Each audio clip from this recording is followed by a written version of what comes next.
Rogers and Benning. We'll be back in 1 minute.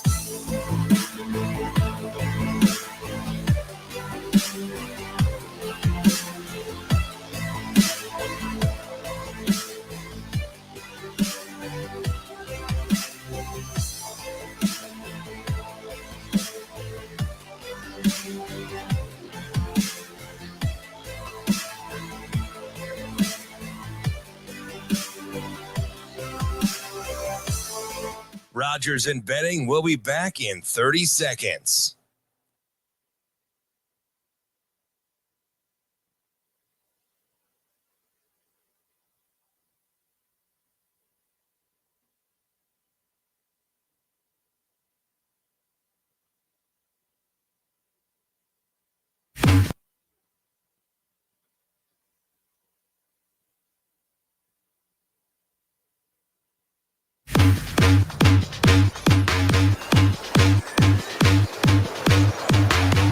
Coffee and Cream on Hail Varsity Radio with Andrew Rogers and Damon Benning.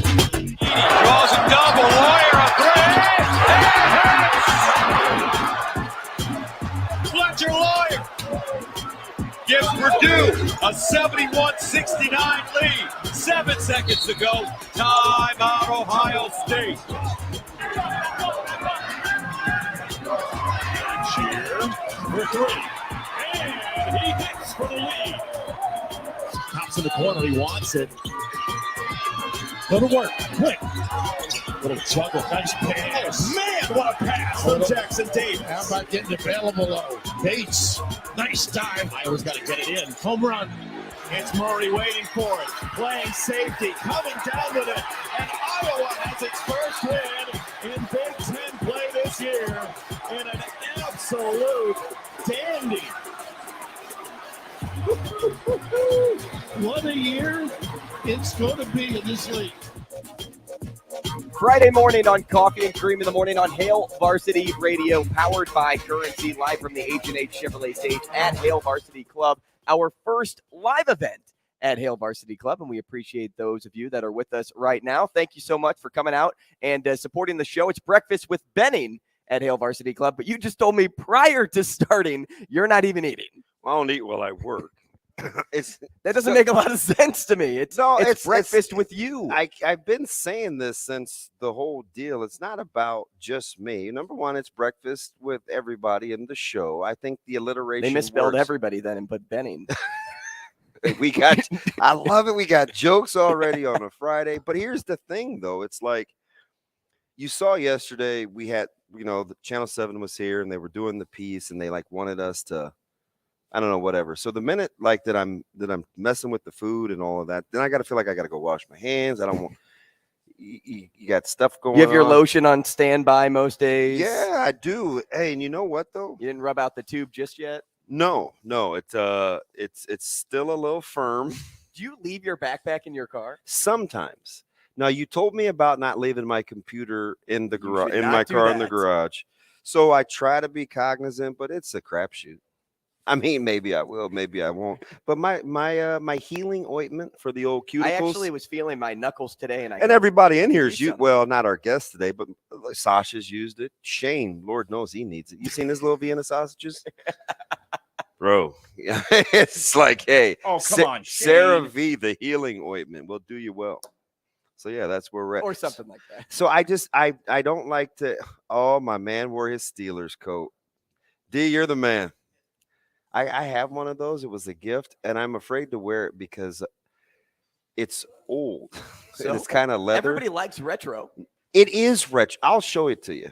It's hanging up in the front closet, and I don't rock it. But anyway, good to see a lot of our guys. I just kind of getting started, so we appreciate everybody being patient as we try to grow this bad. Yeah, we kind of navigate through getting on the air at 590. Started at 1480 in Lincoln. We were live on YouTube, live on Twitter.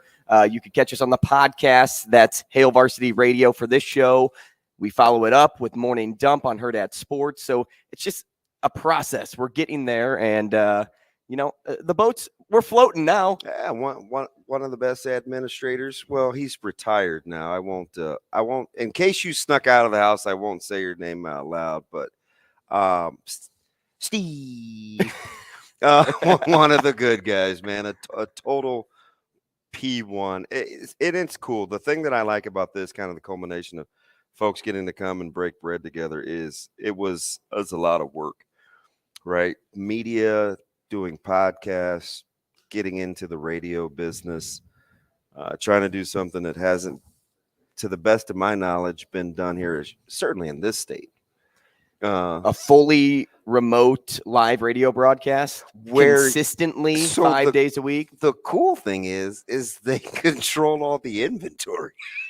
Like, that's the American dream. Mm-hmm. So good on the crew, and excited to be a part of it. But man, what do we got on the show today? We have a busy show. It is a jam-packed show. We're talking to 4 people. Mike Schaefer at 7:30. We'll talk Nebraska recruiting with him. Then we move over to Jim Simons, your guy over at Westside. He is a colleague of the number 6 ranked team in the state. And then as we continue the coach's corner in order, right now the top, it's been a little topsy-turvy.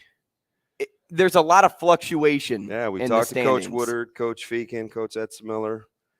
At the time, you thought Westside had a chance to be 4. They've been upset. We'll see what happens. A tightly contested one in Lincoln last night between the Navigators and Lincoln High, and Coach Simons was next Lincoln's. All 4 teams are in the top 10. Yeah, they're dangerous. Well, we'll see. Says the Metro guy, right? No, they actually are. There's no two ways about it. On any given night, you see the start the Lincoln North Star got up. What they get up to 11-1, 10 out of the gates, 10-1 last night over Lincoln High, and a team that had won the HAC tournament. So all bets are off in high school. 8:30. Unless you're Bellevue West, you feel pretty good. Right. Yeah, that's the only team that kind of has solidified themselves. I think we're just hoping they don't get bored. They're hoping they don't get bored. Yeah, they're an interesting team, and we'll talk about them more with Mike Sautter at 8:40. We'll also talk to Nick Bahe at 8:30. We'll talk Creighton, especially this weekend with UConn coming off a pair of losses. Yeah. And do you think you feel like you have a cap on the Big Ten or the Big East? Big East? Well, No. the Big East or the Big Ten.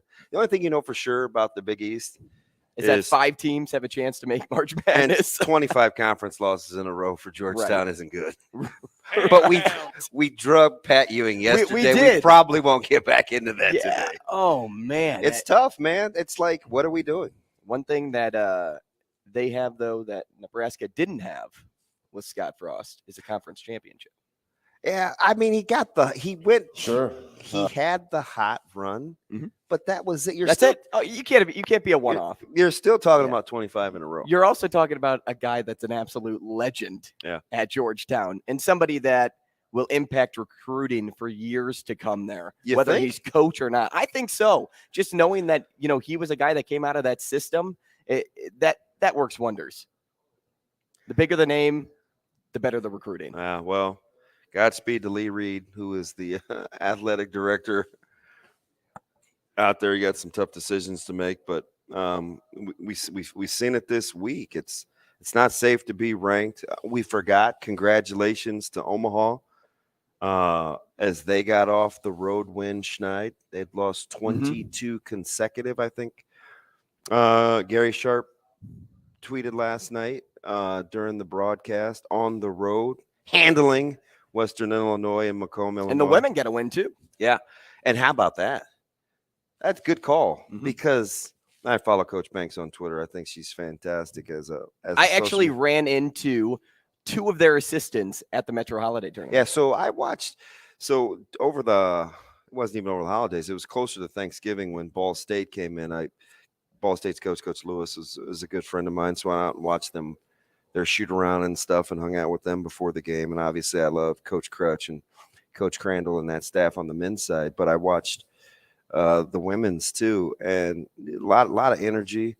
And that's back-to-back conference or back-to-back wins for the Mavs in terms of in the conference. And that's the first time they've done it since, I'm going to get my years screwed up because I'm not good with this, but would it be 2021 or 21-22? I think it's 2021. You're asking the wrong guy about You're not good at years. that either? No. That's usually what he's for over there, but he's on his laptop. He usually can correct me when I'm off, but because I think I'm gonna blow this. I believe it was during the pandemic, so whatever year that was. 21. Okay, 21. 2020. 2020, 2020, 21. I think so.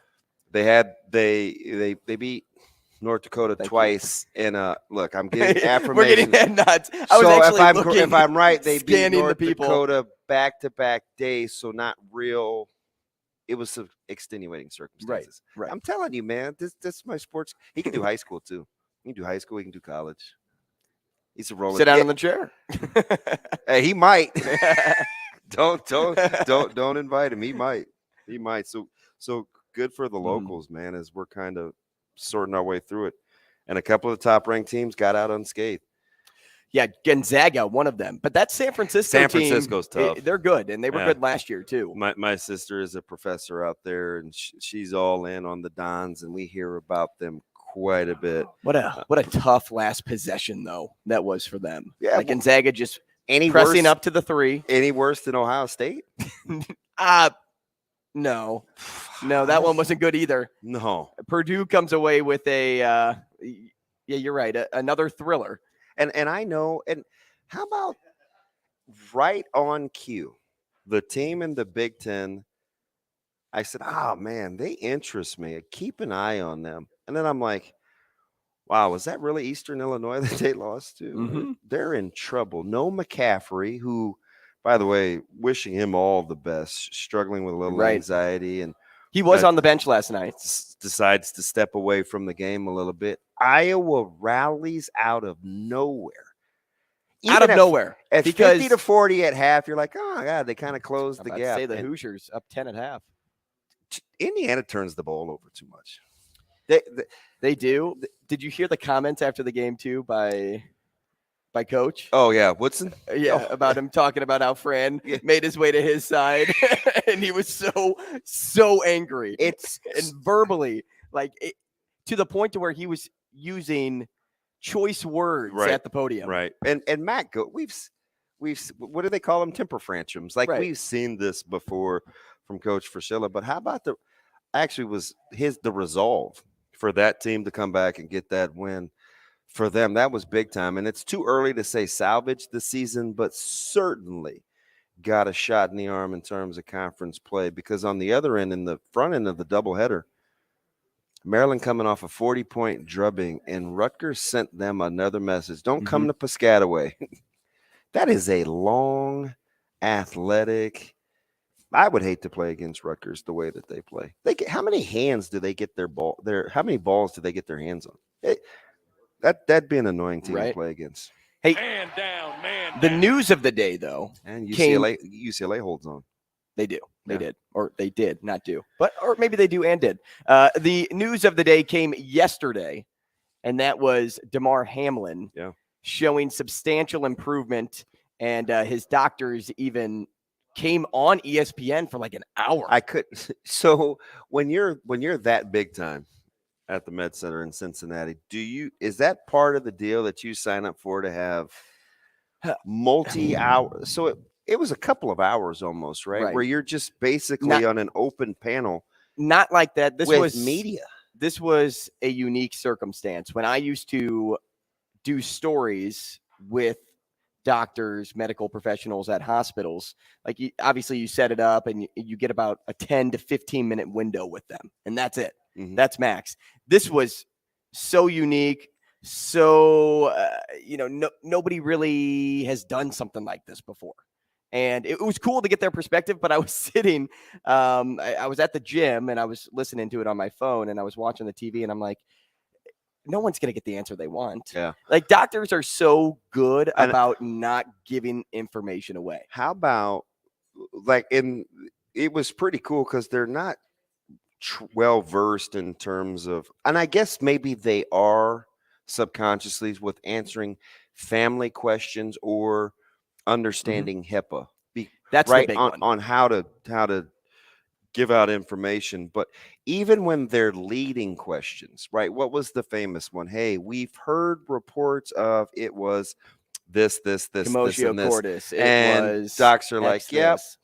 we've heard those things too, but in our business, such a we doctor eliminate response. we Oh eliminate my goodness. the variable, so we need to rule out. And then by the time he's listed 9 things that you cannot spell nor say, you're like, oh, okay, he's not ready to say that that's what it was. I'm right? telling you, man, like that was fantastic. It was a flashback to the past for me, because while doing interviews like that before, I'm like, nobody can make a story from this stuff. Yeah. I was listening to the information and I'm piecing it together, and I'm like, it would take me an hour to try to figure out what soundbite to use and which one is going to be like the hard hitting, hard pressing soundbite. Because a big question that I kept hearing was, if he comes back to football, can he come back to football? What would the rehab look like? And for a doctor, I don't know why they don't just say, because like with an ACL injury, for example, I know this injury is not something that has been seen before. Ultimately that's probably going to be part of your point. But an ACL injury, you can label it to 9 months recovery time. Like that's on average, whether it's more, whether it's less, of course it comes back to the player and his recovery process. But with something like this, why can't you just say like, hey, it's probably going to be a year. It's probably going to be 2 years. Why can't you just say that? No one's going to hold you to that when he comes back. But do you know why I think it is? Because I think in that moment, you don't want to make it about athletics, even though it's an athletic question. Like he literally was fighting for his life. So the minute you're a medical, this is just my, when you're a medical professional at that level, like the best of the best around the country, and you start bringing it back to athletics and not for like life's sake, I think you kind of minimize what happens. So instead of just saying, hey, listen, I know a lot of you guys are sports media. This isn't about sports, right? Like, I feel like recovery time, though, isn't just a sports question. Maybe they shouldn't have said, hey, how long until he comes back? Maybe they should have just started with, hey, what's a rehab process like for an injury like this? It's the heart, though. It's truly a matter of the heart. That not kind of the cheesy feel good about relationships, but it truly is a matter of the heart. So how are you supposed to how does that get a window? They know so much information. They know how the body works. I don't know. You know, whether this is the first time or whether this is the 10th time, there should be at least they should have some sort of gauge on what that is. Maybe they're not prioritizing that right now, but they should. They think about things like that all the time. That's why I think, provide a window, let them run with it, and just move on with your day. But I also understand the idea behind, keep the person before the game. And that's how they were molding all of their answers. Let me ask you something. If you're Hamlin, and number one, you're appreciative just to be alive and functioning, and you're very appreciative of the support. Do you? And I assume it depends on the individual, but how much privacy would you want? I just think about my personality with that, and I truly he probably wants more than he's given. And it's a fine line, because you don't want to be ungrateful, right? Obviously, prayer is powerful, and people have poured in, and I think the GoFund, the money raised for the toy for the 7-8 million now. $8 million. You were originally wanting $4K. No, 2,500. 2,500. Yeah. He's at $8 million. So you don't want to be like, you know what? I just need some time to myself, because then you feel like, oh my gosh, all these people were here for me, their thoughts, their prayers. But man, he's got to be exhausted and exhausting. That's where I think you need your family and those people close to you to continue to kind of insulate you. But see, I think the family is doing that right now, because you can't really make a lot of contact with DeMar right now. Yes, he's writing on a pen and paper, or he's writing with a pen on paper. Did we win? Did we win? Which that is so what awesome. A gratifying response to see that. And then the doctor saying you won the game of life. I mean, the only game of life I've won is the actual board game. But aside from that, I can't even remember how to play that. It's fun. It's a good game. Is it? Yeah. All you do is kind of just like, well, it's your path of life, and then you pick cards and you see if you have babies. Seems like it kind of be never ending. How do you win the game? I don't remember.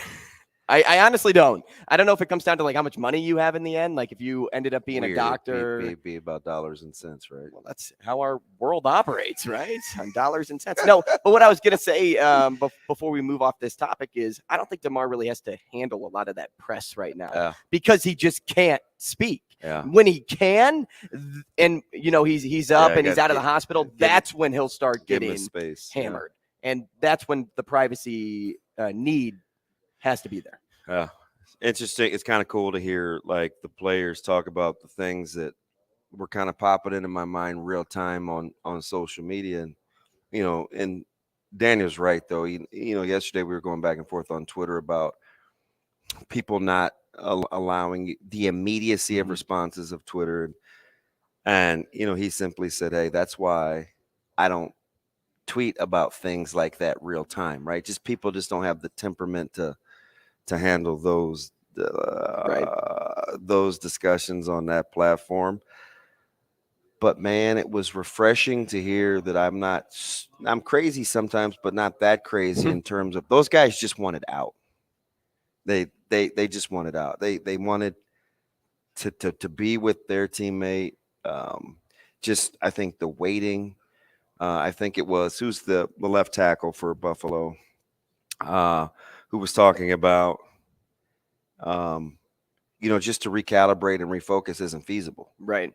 Not with a deal like that. And it's almost like everybody in athletics is given that the kind of that standard answer, right? We've seen ACLs, we've seen spinal injuries, we've seen broken bones, we've seen hips. CPR nobody wants to see that. That's exactly what it was. Deion Dawkins. Thank you. Wow. You're welcome. Didn't want to say his name because I could not remember his first name. Once you see CPR and the AED, it's a game changer, right? Well, the air gets sucked out of the room. You don't know how to react. You don't know how to respond.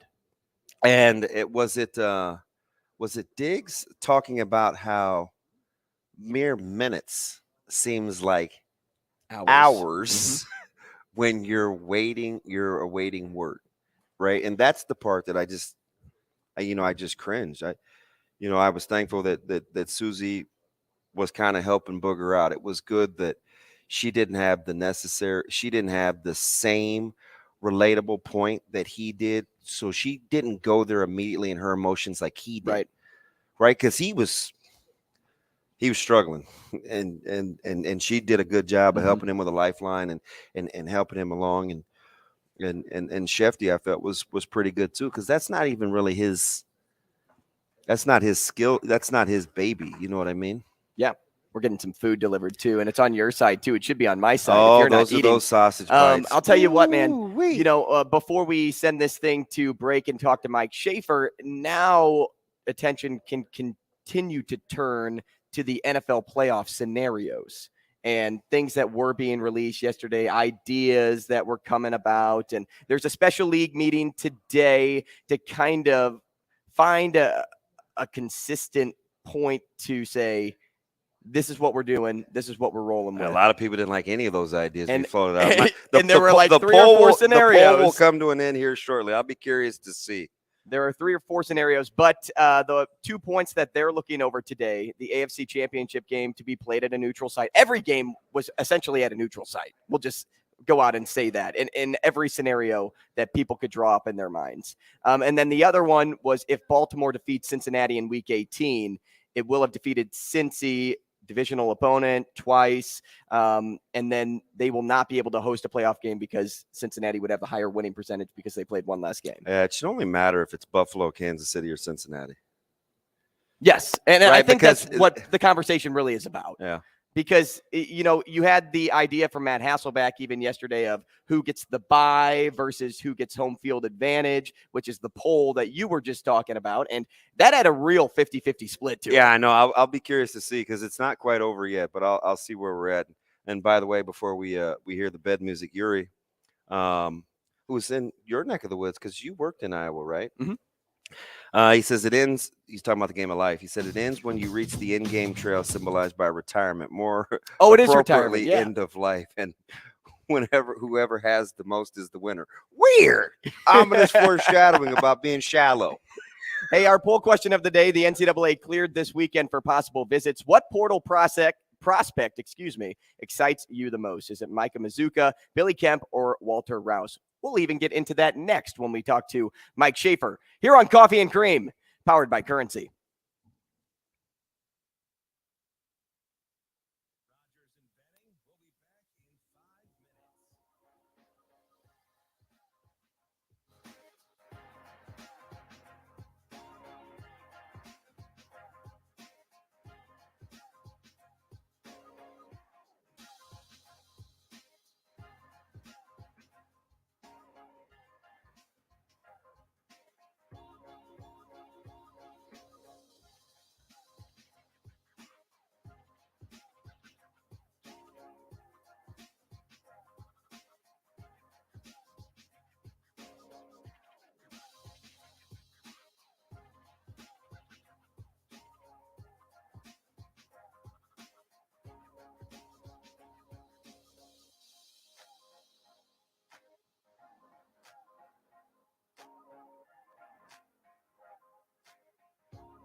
Rogers and Benning will be back in 4 minutes.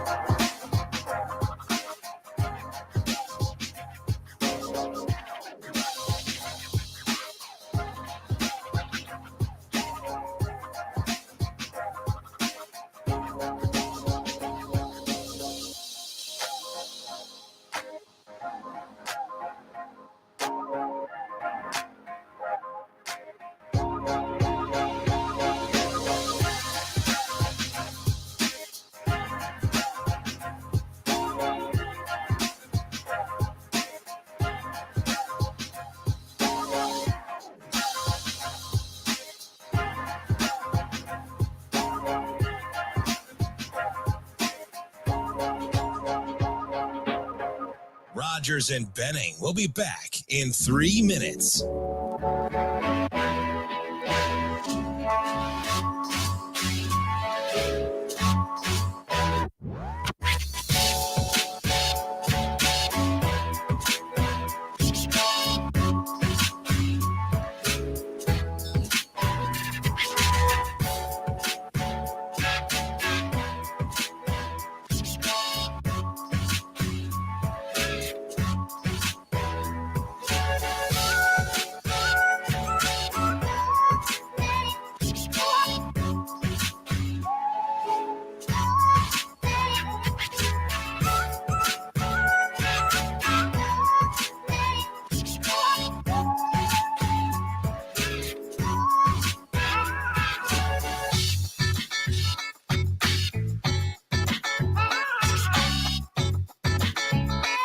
Rogers and Benning will be back in 2 minutes.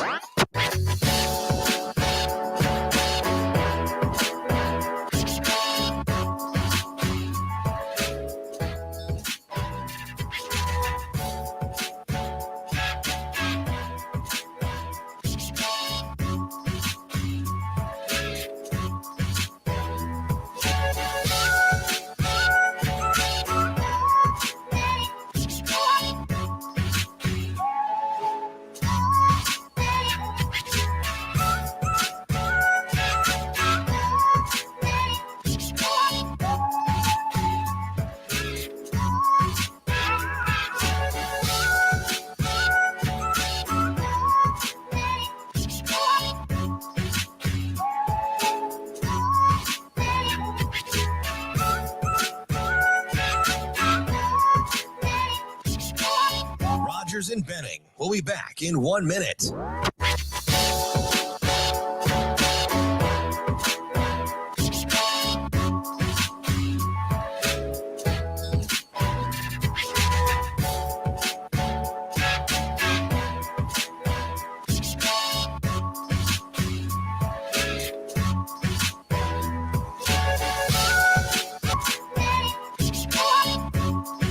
Rogers and Benning.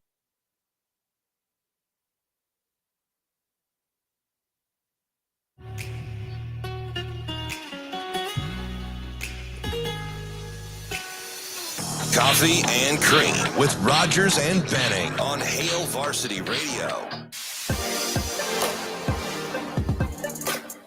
Back with you, Coffee and Cream in the morning on Hail Varsity Radio, powered by Currency from the H&H Chevrolet stage. As with Benning, it just started, and you can come get a ticket at the door, sit down, have a great bite to eat. So we've got Avery. She's the stud. Is it on the menu? Yep, she's nodding. Yes. Breakfast pizza. So we got the breakfast pizza. We've got the burritos. We have. That was at the top of the chart. This one's. I'm going to tweet this picture out, but we have these bites. They are sausage, cheese with a little bit of a biscuit binder.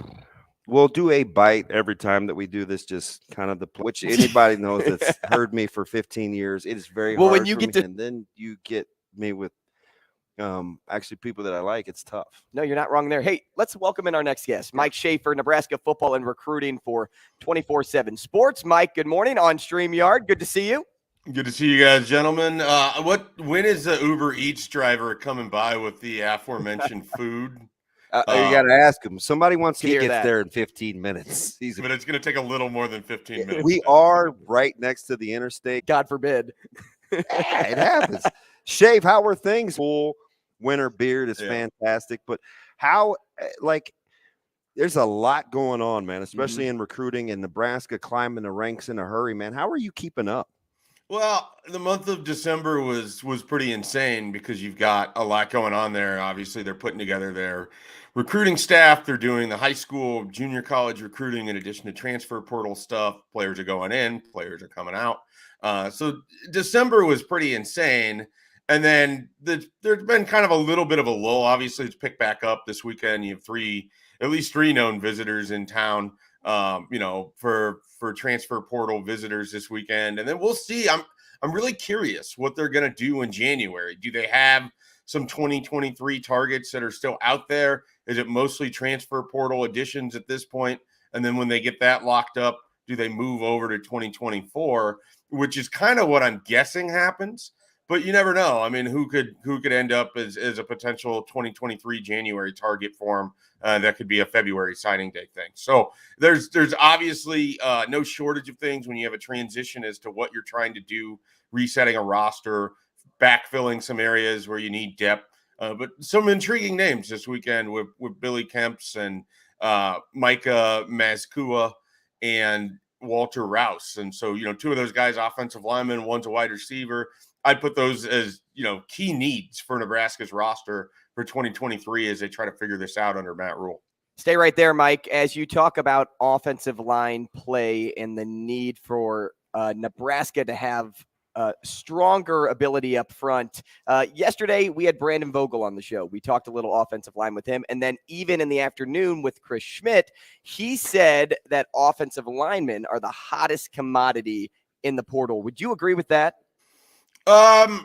It's either side of the trench. It's either offensive line or defensive line. I mean, you can't ever have enough. I've never met a coach who's felt comfortable with his depth at either of those spots. And those things are just gold. And the wild thing is they can come from all over. I mean, Johnny Cornelius, the offensive lineman from Rhode Island, was one of the biggest targets in the portal of any position. And again, he played a couple years at Rhode Island. Last year, a name that is going to go in the top 25 picks in the NFL draft coming up in the spring was Jared Verse. I believe he transferred from Albany to Florida State. So, and he's a defensive end. So what I'm trying to say is there's a lot of decent track record of guys jumping levels. You try to go out and find offensive linemen that you can try to plug and play just because it's hard. I mean, being an offensive lineman is really difficult. And so getting guys that have experience is huge. Getting guys that have upside is huge. And so Nebraska, again, they were able to grab Ben Scott. They're obviously not done there yet. And the thing is, even if they don't add either of these two guys, they still have really helped themselves out by just getting Ben Scott. I mean, by just adding one piece in there and having someone that you can just sort of write in Sharpie. And then you've got some other guys that you can use pen and white out around them until you figure out the right configuration. And so I think Ben Scott was a great start for them. If they can add to that, we're getting to kind of gravy at that point. Talking with my main man, Mike J. Schaefer from 24/7 Sports. Schaefer, let me ask you something. You know, Coach Frost talked about wanting to get old and stay old, right? And just could never really maintain that. As we look at the numbers and how Coach Rule and this staff has built the roster so far, 13 seniors, 22 juniors, 22 sophomores right now. Now, the redshirt freshman is a little low, just 13, but attrition, that stuff happens. Do you like the way that it's trending as you're talking about offensive line with the Lutovskis, the Noellis, the Prohaskas, the Ethan Pipers, the Benharts, the Corcorans, Ben Scott? Those are older guys. Is Nebraska, do those numbers add up, or am I seeing what I want to see to get a mature football team? Well, so what's fascinating to me is that we're talking about an offensive line for 2 years that people feel like has underproduced. And yet at the same time, I don't think it would behoove Nebraska to just go out and grab an offensive lineman. Like, it's got to be someone that can actually play and help them, because what's going to happen here is when you start putting these names together, if Teddy Prohaska is your left tackle, if you go get a Walter Rouse, and then he becomes your right tackle, that's a really good situation. But what happens with Turner Corcoran? What happens with Henry Lutovsky? What happens with, Nori Nueli? Ethan Piper has starting experience. And I am intrigued enough by the success that Matt Rule has had up front that I liked a lot of these guys as recruits. Like, that's the thing about the offensive line that I think is the hardest for me to digest as someone, analyzing this football team. They went out and they recruited well with the offensive line early. I mean, Turner Corcoran is one of the biggest recruiting wins that Scott Frost had, and it hasn't felt like that's worked for them yet. And part of it to me is he's played out of position. So I still want some of those guys to have opportunities. So it's not like a thing where I feel like it would be good for Nebraska to go grab 3 experienced guys, throw them in the offensive line, and then you could be losing out on some players that have untapped upside that, maybe just need a slightly different system, or maybe they need play calls that work to their style, or whatever it is. Maybe they need a second year with Donovan Raiola.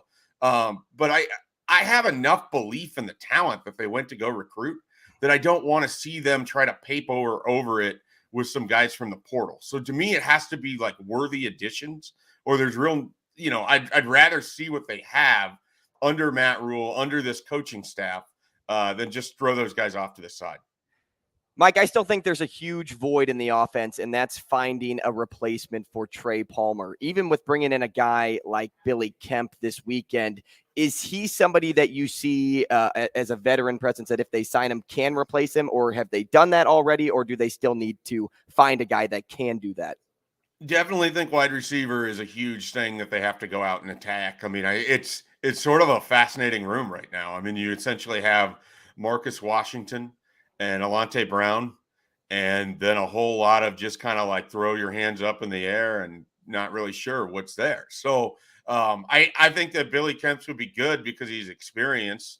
I think he's got a little bit of explosive nature to him. I would certainly hesitate to say that he could replace Trey Palmer. I don't know that there's a one-to-one replacement, but some guy that looked a lot like me with a beard like mine that wears stupid hats like I do wondered if Trey Palmer could be a one-to-one replacement of Samari Toure. So, I mean, the thing about wide receivers in the portal, it's the opposite of offensive linemen. I mean, there's so many of them that you kind of get the opportunity to pick through what is it you're looking for. You need a veteran right off the bat. You need a guy that's a tone setter. Or are you going to go out there and you're going to try to find a highly rated receiver that left a program that has 3-4 years of eligibility? Or are you going to try to do both? And so I think I'm really fascinated. Obviously, Garrett McGuire is going to be Nebraska's wide receivers coach. That in itself is a really interesting dynamic. We need to see how he's able to do in terms of recruiting, what transfer portal players think about a guy like that. I mean, one of the things that I have the toughest time with it, and I'm fine with the hire, but you're 24 years old. Marcus Washington's what, 23? Like, how is Marcus Washington going to be taking coaching from a guy that's 1 year older that frankly has done a little less, in terms of productivity as a football player than Marcus Washington ever has? So, like, how does he build those relationships? How does he foster that? How does that room grow? And how do they choose to try to attack some of the holes there? Because they have to find a couple time, man. Thanks so much. Thanks, Mike J. Appreciate No, it. you're good. We're just on a tight crunch. We're going to talk to Westside's head basketball coach next. All right.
and Benning will be back in 3 minutes.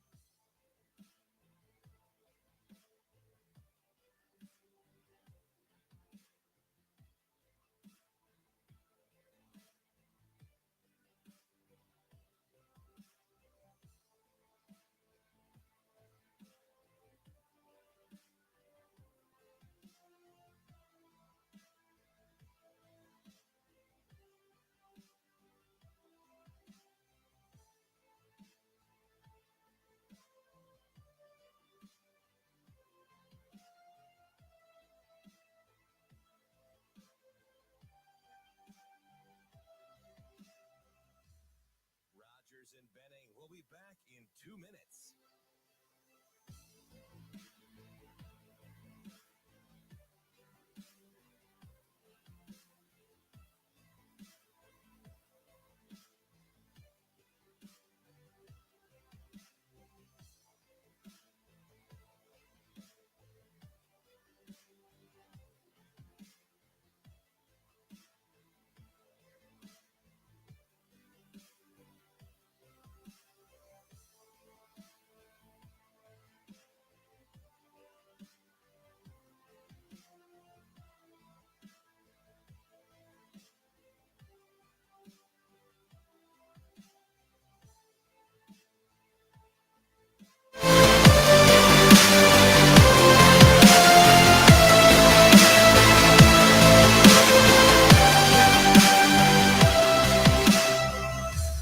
Rogers and Benning will be back in 1 minute.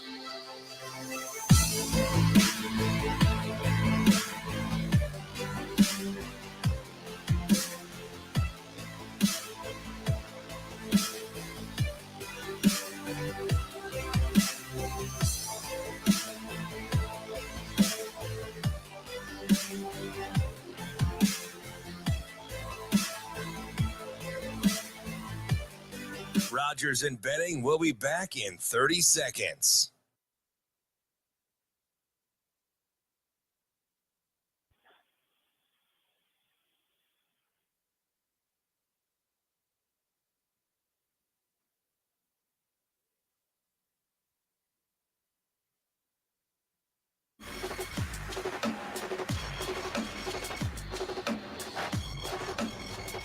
Coffee and Cream with Rogers and Benning on Hail Varsity Radio.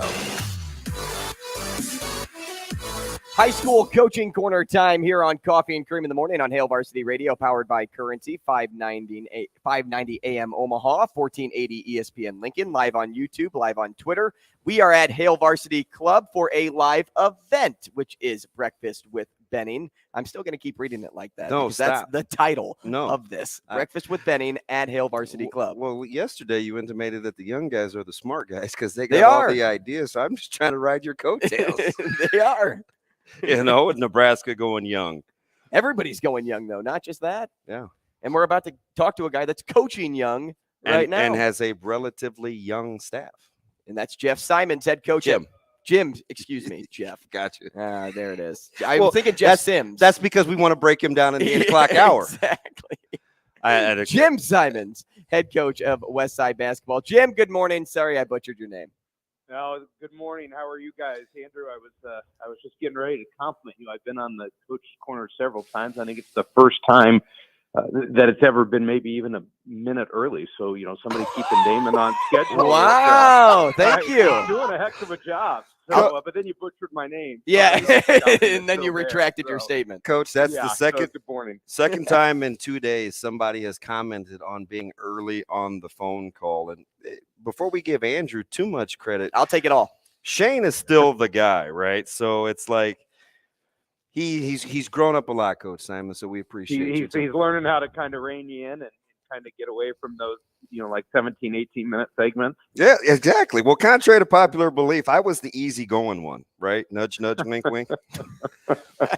Hey, as you get ready for this one, you've had an interesting season, right?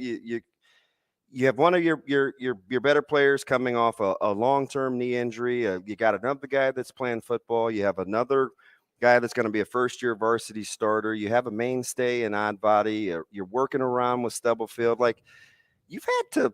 Are you feeling reinvigorated? A little more stressed? Like, what? This is not the older, more experienced bunch sometimes that you're used to.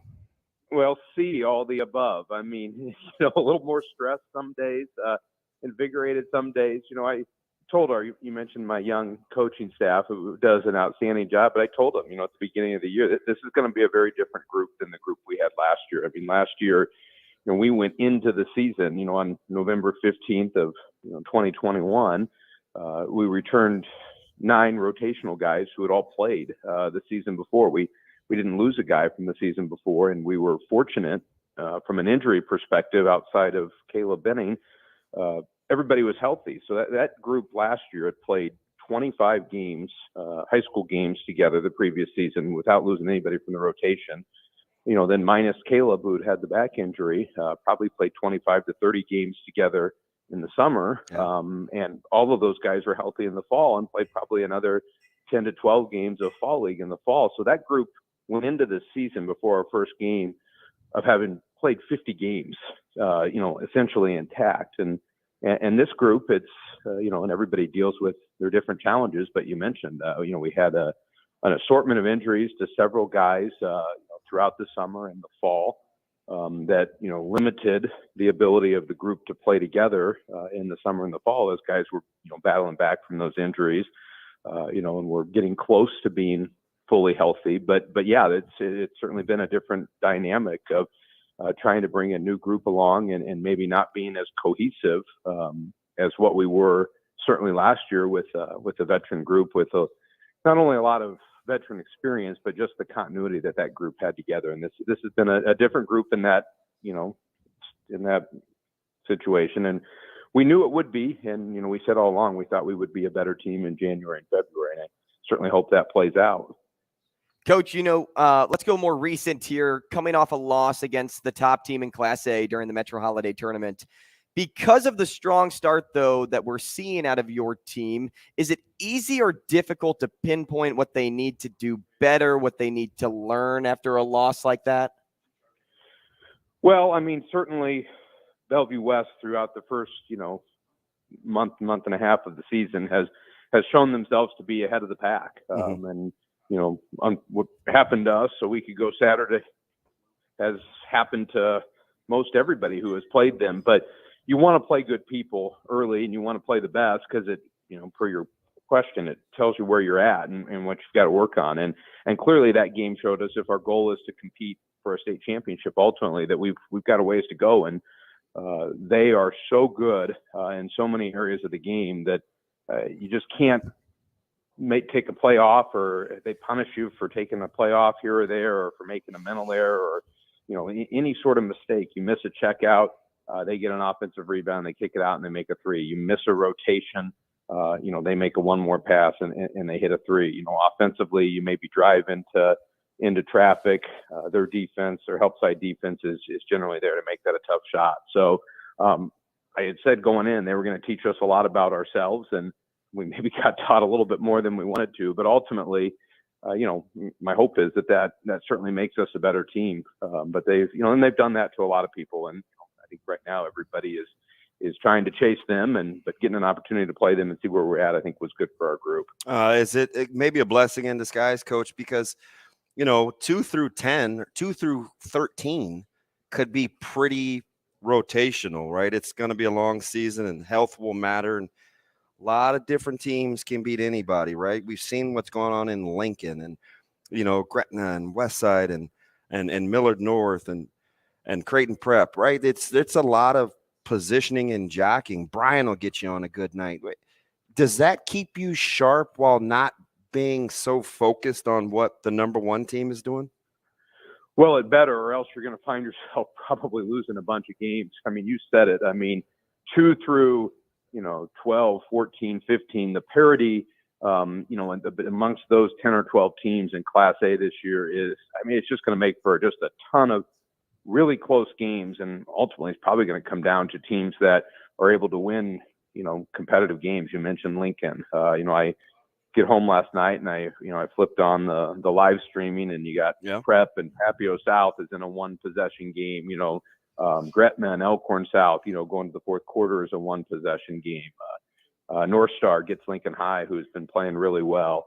So yeah, there just is very little separation between probably, after the top team, the next 10 or 12 teams. And I think it will make your team tougher as you go through it. I was counting it up the other day. I think of our 10 games so far, 6 of the 10 have been a 1-possession game going to the fourth quarter. I think being in those types of games and those types of situations, and we're probably going to be in several more over the next, several weeks. If you look at our upcoming schedule, it's going to make your team, much more experienced in playing in tight games, and hopefully you build some mental toughness, you build some grit and an ability to find a way to win those tough games. But I would anticipate us and a bunch of other people are going to be in a lot of, 1 or 2 possession games here over the next month and a half. Coach, Bellevue East tonight hasn't had the start they were probably looking for, but that doesn't mean you can take any opponent lightly in Class A. Take me through practice this week. What does game prep look like? What does East do well? How have the boys responded after the loss? Lay it all out. You're probably just happy to have practice, aren't you? We are. We had said and everybody deals with it, but you've had up through the Metro tournament, we had a long stretch where we'd maybe practice 1 or 2 times. We were able to play, down in Kansas City the Tuesday before the break, and then, thought you would have a practice Wednesday and a Metro tournament game Thursday, and then the weather rolls in, you lose Wednesday, Thursday, and then you get the state mandated 5-day moratorium. So you go 7 days between when we had played in Kansas City, then you get the 1 day back, and then you play 3 days in a row. So, essentially through the end of the holiday tournament, you're looking at kind of 1 practice in about a 2-week span. Now, obviously that's the same for everybody. And Bellevue West probably handled it better than everybody else, and maybe their experience and talent level have something to do with that. But yeah, we needed to practice, and we've had a good week of practice. We really challenged our guys after Saturday's game. I mean, we have not been beaten like Bellevue West beat us on Saturday in a long time. We challenged them that to get to that level, we needed to practice harder. We needed to be more focused and developing better habits in practice. So we've spent a lot of time, Andrew, this week just on us. Part of it being what happened on Saturday exposed a lot of areas we had to get better at. Part of it being we just hadn't had a whole lot of practice time in the last couple of weeks leading up to that, and we needed time to just really, really focus on us. Bellevue West, I referenced it earlier. They showed us some areas we've got to get better. And our guys really competed hard. I think they would probably tell you it hasn't been the most enjoyable week of practice. I would concur. I probably haven't been in the best of moods, over the last 4 or 5 days, but I'm proud of the way they've responded. We've had some guys, I told a couple guys yesterday that I don't know in the past they would have responded to, just the challenging nature of practice. We've tried to make everything competitive. We've tried to put some sort of a consequence for losing in just about everything we've done over the last 3 or 4 days. And our guys have really responded well to that, and I've really been proud of them with that. And then the last day or two, then we've kind of honed in on Bellevue East, and Bellevue East has got a couple of 6'4" kids inside that will present challenges for us. They're 2 kids that are athletic, and Lanier and Robinson, and have an ability to score in the paint. They've got young guards that are fearless. So. But the biggest thing for us this week was just to get back to playing how we want to play, and to take the time, the 4 days in a row of practice, which we haven't had 4 consecutive days of practice since we started playing games. I mean, the last time we had 4 consecutive days of practice was the 4 days leading up to our season opener. So to take that time and try to get ourselves better was really good for us. Yeah, objectively and subjectively, I'm looking forward to it. Coach, thanks so much. We appreciate your time. You bet. Thanks, guys. Have a great day. Thanks, you Coach. too. That's Coach Jim Simons, head coach of Westside basketball. Hey, coming up after the break, we'll see which live guest thinks they have what it takes to defeat DB and Dog Eat Dog. A little trivia. Find out who has the most courage next. Rogers and Benning will be back in 4 minutes.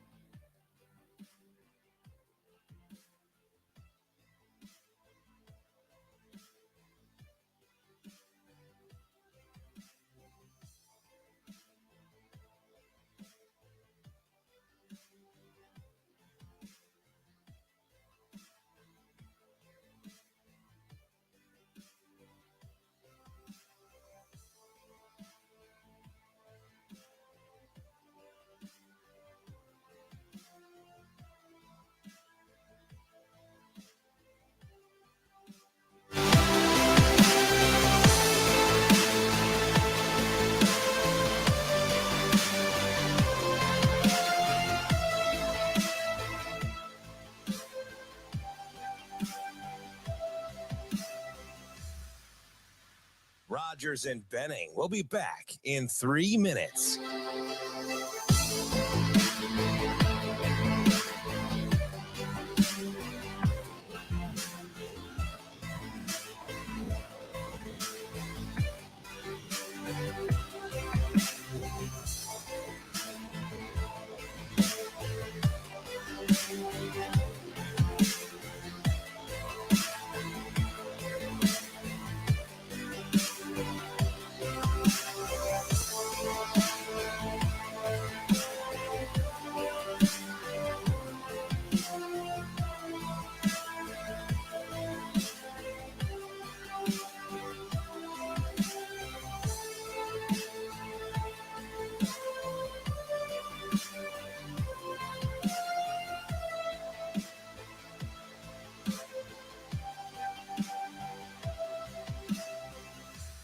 Rogers and Benning will be back in 2 minutes.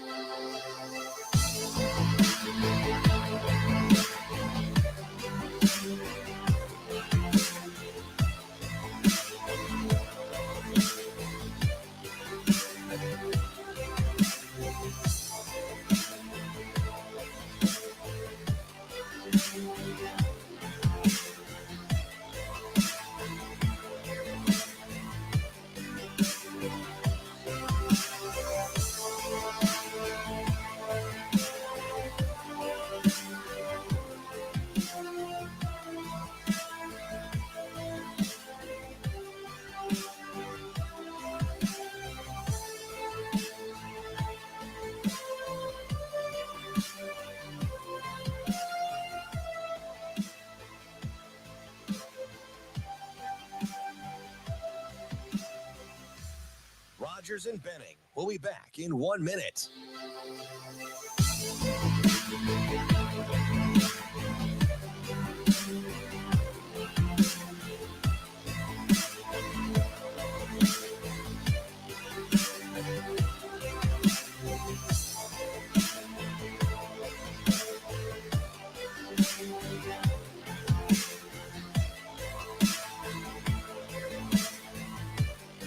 Rogers and Benning will be back in 30 seconds.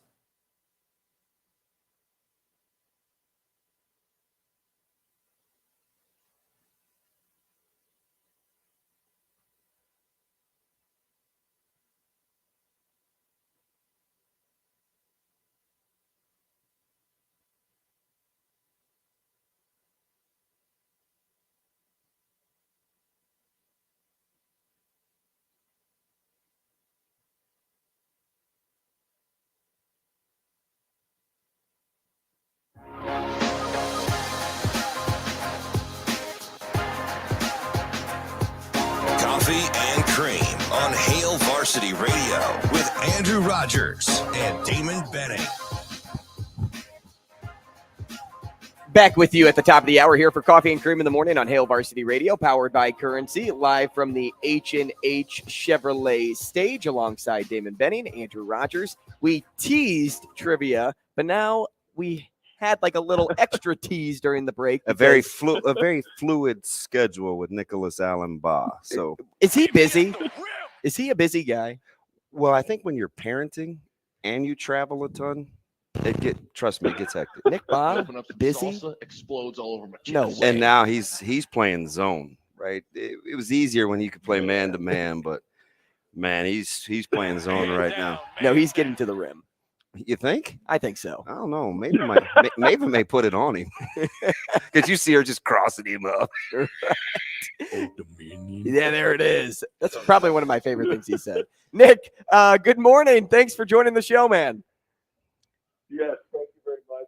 Everything you guys said was accurate in one way or another. Accurate. Damon, this reminds me of, so people that don't know, Micah, your youngest, used to like hang out with me like before.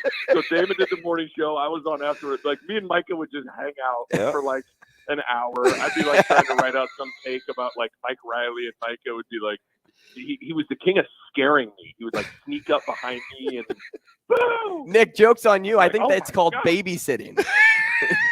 Yeah. No, hey, Damon, with interest, you owe me about $55 $25,000. Well, so what that really was, that was birth control, man. You just weren't getting it. No, I didn't. Yeah, I didn't get the memo. I didn't understand it. I didn't get it at all. So how's it like playing zone now? Man, I'm not gonna lie to you. We're down. I'm down like 25, and we got to make some adjustments. No, I mean it's great, but it's challenging, man. It's just like anything else. Like you think one kid is hard, then you have two, and then you think two kids is hard, and then you have three, and it's just things get like progressively more challenging, but they get progressively more rewarding. Not to go all Hallmark card on you, but man, things are going okay as long as the kids sleep, which that's a coin flip every time. Oh yeah, you and Adam Sandler, man. Hallmark is a good thing. You guys could write cards. See, there we go. That's what I'm talking about. Nick, let's get into basketball now. Yesterday's poll question here on the show was, it's pretty easy. Who's the best team in the Big East? It seems like an easy question until you get to the answers, and it gets a little more complex because you have Providence, Xavier, Marquette, Creighton, UConn. In your opinion, who's the best team? It's not Old Dominion. Who's the best team in the Big East? Thanks, Shane. Gosh. Yeah, I saw that poll question. It's a good poll question when I squirmed even scrolling through it. I was like, ooh, that's a tough one. Yeah. I'll give you what my gut answer was when I saw it with Xavier right now, because that's all. We're just kind of we're snapshotting the moment, and it's not to say who's going to be the best in March or who's going to win the league necessarily, but that's how I'm interpreting the question. If I'm interpreting the question at this moment, which team is the best team in the Big East, I'm going to say it's Xavier.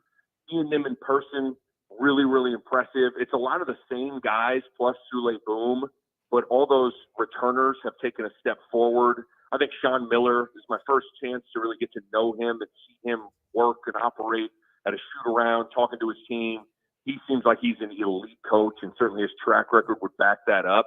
But I'm telling you guys, I'm not ready to I think we've talked before. I'm not ready to sell my stock on the Blue Jays. I think what you've seen the last couple of games really shows you what they're capable of. Certainly you got to tip your cap to what Cooley's done so far with knocking off UConn and Marquette and all that. But I'm going to go with Xavier right now, but I think Creighton's coming, man. I really do. One of the things that caught my eye, especially after this past weekend, is because he's got such a curious coaching resume. Remember, Shaka Smart at VCU was the guy, right? The hot commodity. And then when it got time to get a big job, it was, well, gosh, how many conference titles has VCU actually won outright? And then it's like, oh, that's a smaller number than I thought. Then it's Texas, and it's, oh, it wasn't a good fit.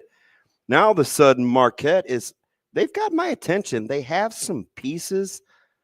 How about the job, or what do you make of Shaka Smart? Is he a good coach that needs the right fit? Is he just a great coach? How do you look at Marquette under Shaka Smart this early? Yeah, it's a good question. I think it's fascinating to think about. I think, so many people, we want to think we can defy circumstances and man, I'd work anywhere. I'm Andrew Rogers. I could do radio in Orlando. You put me in St. Louis. You put me in Dallas. I could do it anywhere. But the reality is, a lot of us need the right market, need the right fit to succeed. And I think if you look at his teams at VCU and you look at this team at Marquette, they look more similar than any of his teams that Texas did at VCU. And so I look at this roster, and while it's not star-studded, doesn't have a bunch of 5 stars, I think it fits how he wants to play, and so to me, that's my main takeaway with him. And what's challenging is if you're Shaka, okay, Mo Bamba says, yes, I want to come to Texas. What are you going to say? No, thank you. You're going to take him, even though he may not fit exactly how you want to play. So I think I just look at him, and I think he's the perfect example of sometimes we think of fit for players or for other things. There's fits for coaches and rosters in certain situations. They were the hardest team. So I remember I talked to Fox in the offseason kind of about scheduling stuff and previewing the Big East and all that. And I remember saying this in the summer. They were the hardest team for me to sink my teeth in because They lost their two best players in Justin Lewis and Darryl Morcell. They didn't bring in any high-profile recruits or major transfers. So I kind of thought, well, Shaka better, a year older doesn't always mean a year better, but boy, does it in Milwaukee. Cam Jones, Kolick, Omax Prosper, Oso Ighodaro, like all those guys across the board have gotten better. And I think it's a testament to fit for Shaka with those guys. I don't want to just dominate your knowledge with just the Big East and Marquette, but Ighodaro and Cam Jones finishing around the rim against Creighton, the tough finishes, and I'm thinking, can they make a living playing with like that? But that was without Kalk. How much more or how difficult is it to assess what's going on without more conference games? Yeah, I mean, that's the thing too. Even with teams like St. John's has kind of come back down to earth, but they didn't play really anybody. So you kind of in the non-con that is, and so you kind of go, okay, well, let's see what happens in conference play. Even Providence didn't necessarily challenge themselves in the non-con a ton. So let's see what happens in conference play. So the sample size is still so small, and when you catch a team, let's be honest, like if Creighton was going to Marquette this weekekend, it might be a different game. Yeah, you take take Creighton. You'd probably pick Creighton right now. Yeah. I don't know, or I don't even know. It's just I'm guaranteed it'd be a different game, and so that's the thing. There is an element of luck with some of this stuff of when you catch teams, timing, and all those sorts of things. But man, I tell you what, I don't know what you guys thought, but looking at Kalkbrenner the other night against Seton Hall, that's what he looked like the entire final month and a half, 2 months of the season last year. Mm-hmm. Just freaking blocking everything, altering everything, changing everything in the paint. He had 6 blocks, and I bet he altered 10 to 15 shots. So it was amazing to watch his his timing, his able to kind of roam off guys and block shots, but it's different. It's a different world when Kalkbrenner is at full strength, man. It really is. I mentioned that point exactly to DB a couple of weeks ago, actually right before the break and right before Kalkbrenner came back. I said, I think Ryan Kalkbrenner is the most irreplaceable player in college basketball, somebody that is most important to his team. And DB kind of looked at me funny as if I walked in wearing a dress. He's like, are you sure? And I'm like, no, dude, I really think like this is the real thing. And once they get back to a healthy 5, you're going to see Creighton get back to who they once were. And I think that rung so true, as you said, against Seton Hall. And now you have to try to carry that over into UConn. Right. And UConn's coming off of a couple of losses. That's actually the team that the general public thought is still the best team in the Big East. Yeah. But where do you sit with watching UConn right now? They're undefeated at home. Only 2 teams in the Big East are undefeated. And does it make the job harder for Creighton going in, knowing that they are hungry for a win? Well, here's I just said like timing of when you catch teams. This is an example of terrible timing, in my opinion. You may think, like, it's all how you want to look at it. You could look at this and go, oh, Creighton's catching UConn struggling. They lost at Xavier in a game that was close where Danny Hurley got teed up, and it kind of changed the game in the final 2 minutes. And then they ran into a Providence team that was just played great. Bryce Hopkins is playing fantastic. So they've lost on the road in 2 games that aren't bad losses. So I think they're going to be foaming at the mouth. I also think, keep in mind, UConn has never beaten Creighton since they've joined the Big East. That is something that sticks in your craw as a player and as a coach, and they're going to be talking about that.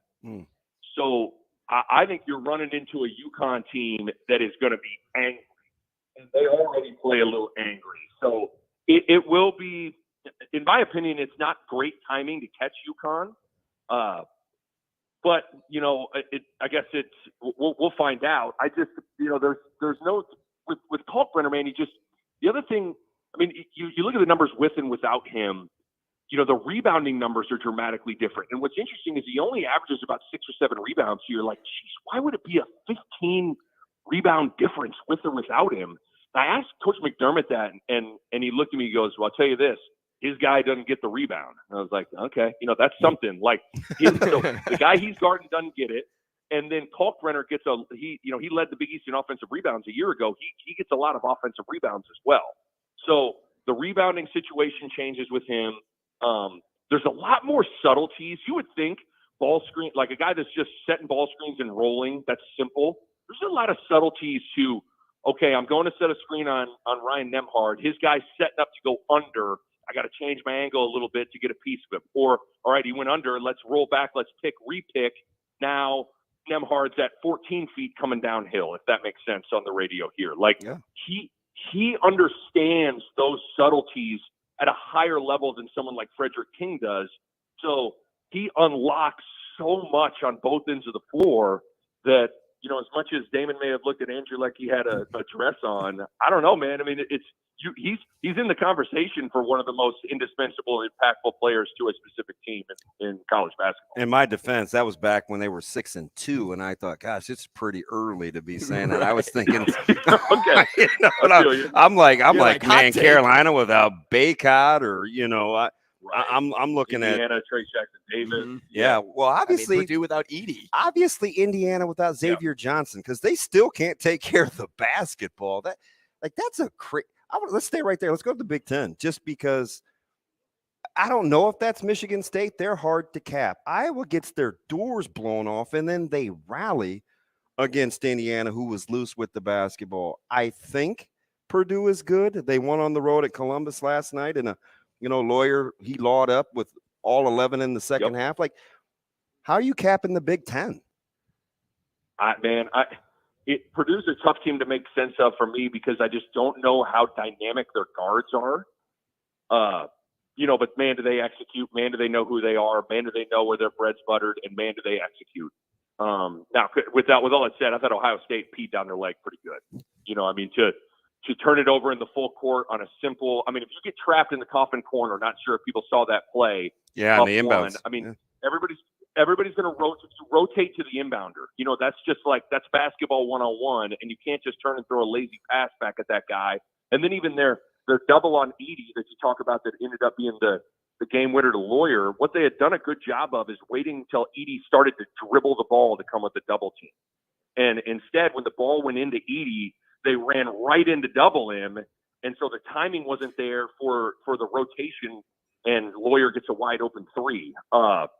Wild game in Iowa City. Basket. I think he's sort of light a fire under this team, and it kind of worked. But definitely, Race Thompson being hurt, Xavier Johnson being hurt, certainly changes the dynamic there. I think you still have to say Purdue's the best team in the Big Ten, although their guard play worries me. They know who they are, they execute, and they got a dude that is a problem every single possession offensively that you have to deal with. You mentioned the inbounds play, and all I could think of last night, since everything's about North Carolina, is North Carolina Baylor last year, where North Carolina gave up a 20-point lead because they couldn't inbounds the basketball. Creighton went through a stretch, remember 2-3 years ago with Coach Mack, where it was like they struggled to inbounds the basketball. In your opinion, you're watching this game a ton, you know it as well as anybody. Why is such a minor thing that happens 50 times a game such a high degree of difficulty when it matters? It's a good question. I don't know. I wish I had a good, clean answer for you. I think I've always felt like being on both ends of that. I've been the guy that's thrown the ball in that spot, and I've also been the guy that's trying to get open. I think it's what I just said there, the latter. I think you find out who really wants the ball. Get open. Like go get up. Like really make a hard cut. Really get into your guy and create space and get open. You see so many people because they know they're about to get trapped, like homeboy did at Ohio State last night, right? Like that's not fun. Like game on the line, you're down one or you're up one. I'm going to catch and I'm going to get double teamed, and I got to be strong in a double team and not turn this thing over and either pass out of it or get fouled, and I'm going to the line. There's a lot of people that don't want the ball there. And so I would say it's sometimes other four guys, and really it's mainly like two dudes that are screening for each other or cutting and getting open. Those guys got to want the ball, and a part of also wanting the ball is knowing where to catch it. Don't run to that coffin corner where the baseline meets the sideline. But yes, there's a lot of we can make that complicated, but some of it's just like man up, get open, catch, be strong. We're talking with Nick Bahe, Fox Sports college basketball analyst and former Blue Jay. You can toss him a follow on Twitter at Nick Bahe. Pretty plain and simple. And Bahe, B-A-H-E, for those of you playing on your bingo cards at home. Nick, as you look at that game in Iowa City, the Indiana-Iowa game, and you hear what Mike Woodson has to say in his presser, using a few choice words, calling bologna sandwich on the way Fran McCaffrey kind of operated on the sidelines in that game. What did you make of those comments?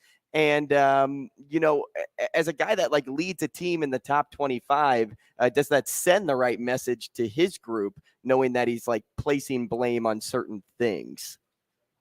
Yeah, first of all, I'm never a huge fan of going public with anything like that. If you're upset with how another coach was handled, or how a game was officiated with regards to the other sideline, I'm never a huge fan of that. But that also doesn't, I think Damon, you say this all the time. Just because you can doesn't mean you should. Yeah.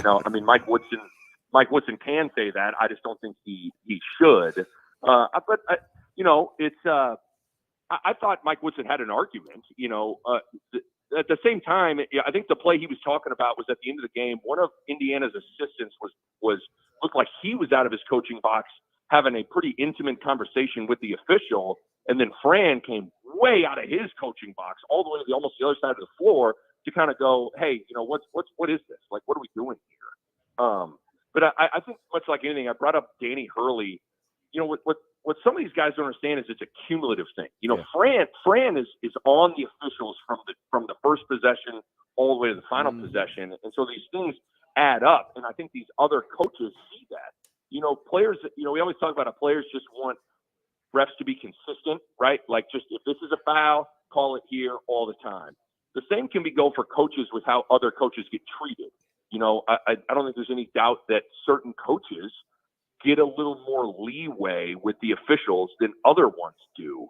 And some of that is also, what you're getting with Fran McCaffrey. Like, when that ball's tipped up, he's going to be on you. You know what I mean? As an official. So it's kind of like those teams that foul you the whole game. It's like, okay, you're going to call a foul on every possession because you're not going to do that. And even as an official, you go, okay, you're going to call a technical foul and throw Fran out in the first 5 minutes of the game. You're not going to do that. So it's challenging.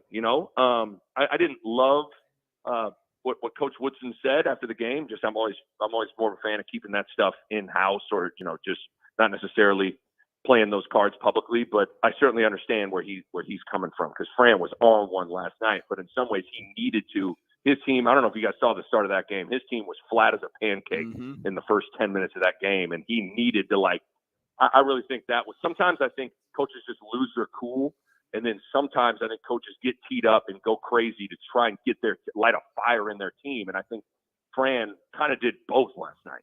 Nick, I think, a lot of times people say, good analysts, they played the game or whatever. And I know that that's not a prerequisite. There's some other things. I think one of the things that makes you really good at what you do is not only is there the knowledge of the game, but it's never about you. So you like to give perspectives that don't involve the player. And I'm listening to you explain the flagrant 1, flagrant 2 the other night, and should it be when you come down hard on a player and you don't love the call. And I'm thinking to myself, does basketball, I know we're on it in the NFL, does college basketball have an officiating problem? And does the player in you allow you to really want to go there different than maybe you would being in the media?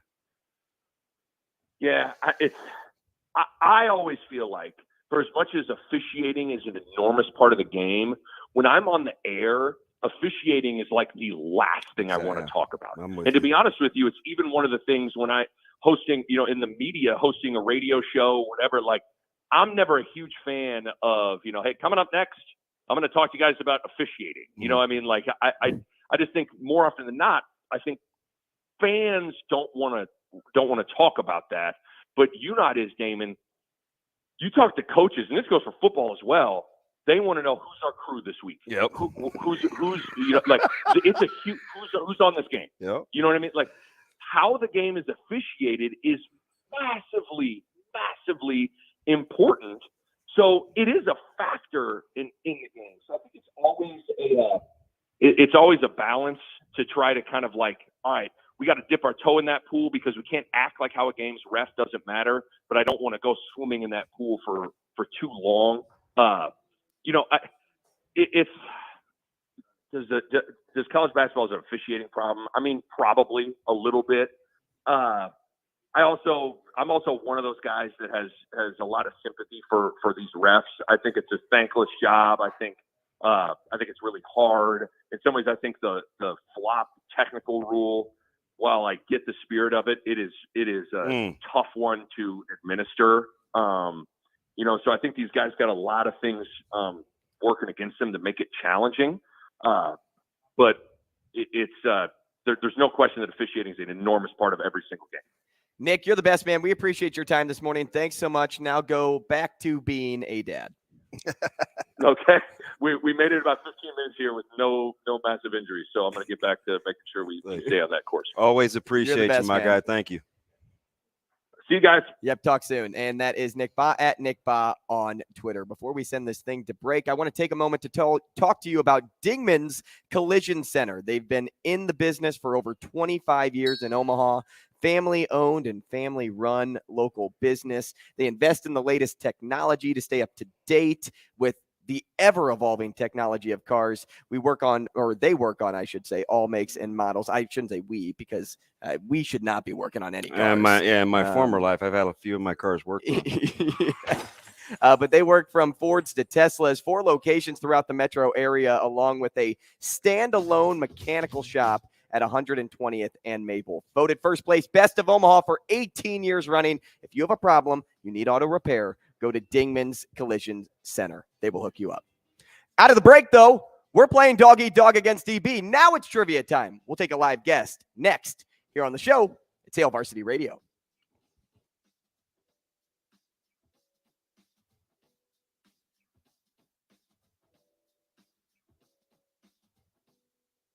Rogers and Benning will be back in 5 minutes.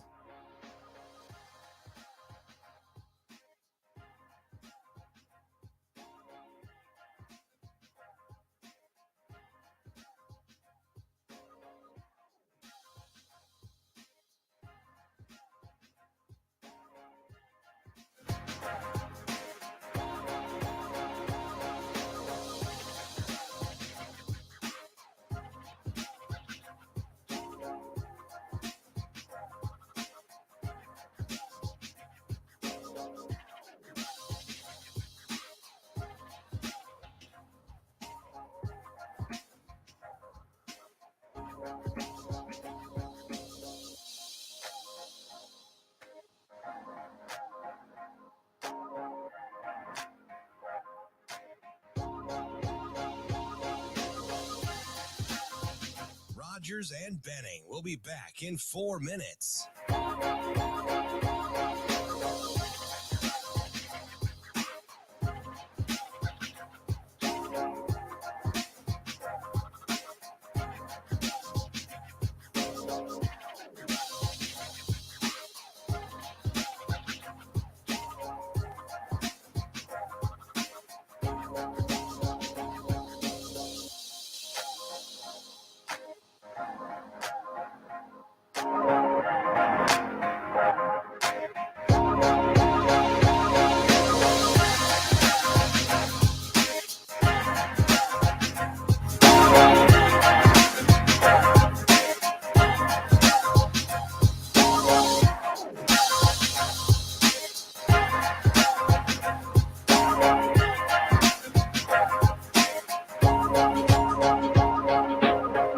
Rogers and Benning will be back in 3 minutes.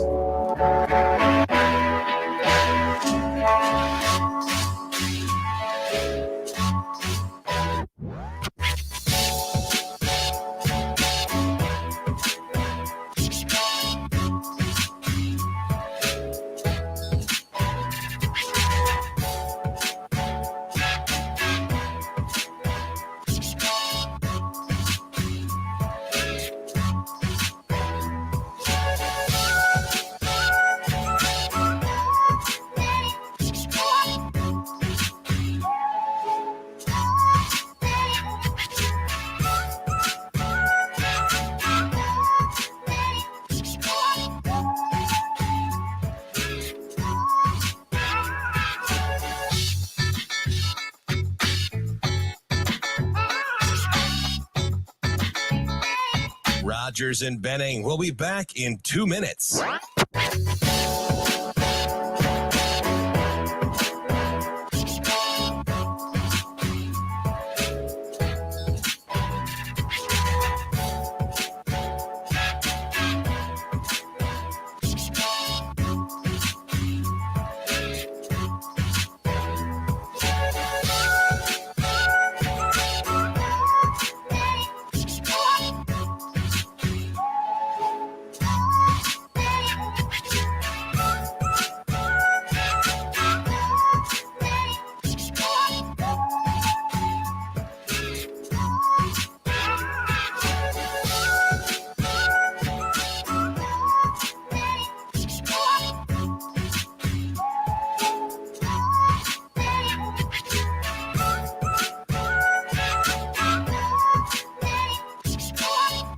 Rogers and Benning will be back in 1 minute.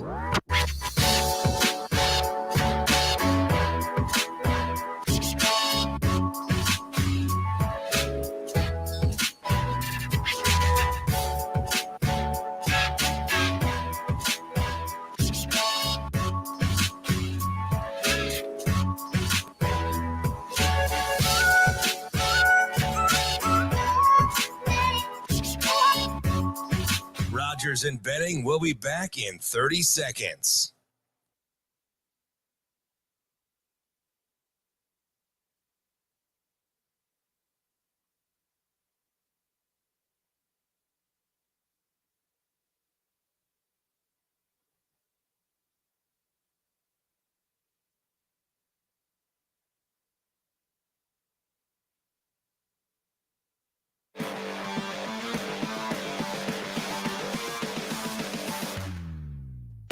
Coffee and Cream with Rogers and Benning on Hail Varsity Radio.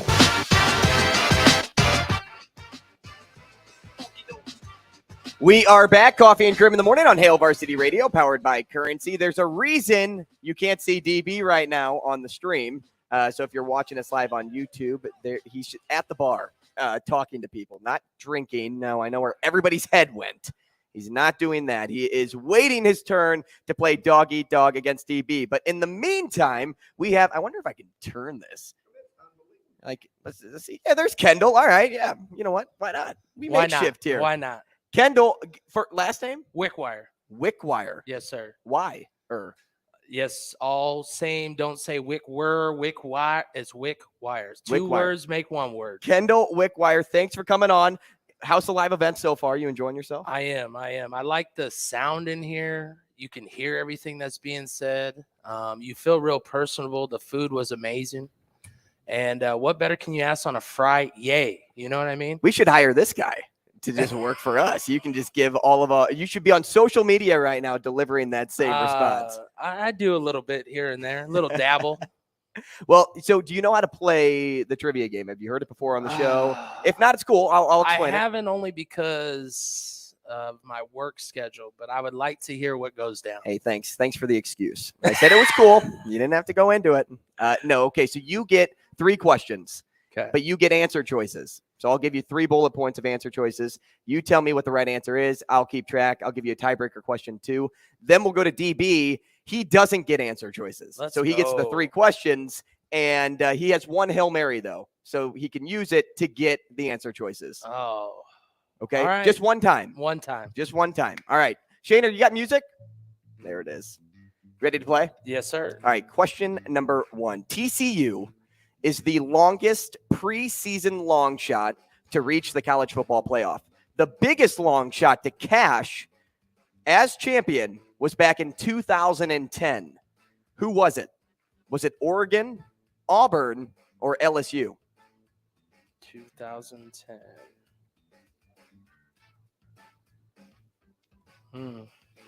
I'm going to say 2010 was Auburn. Question number 2. The first 32 players have been named to the 2023 NHL All-Star Game. Which NHL player has been selected the most? He's looking for help in the audience.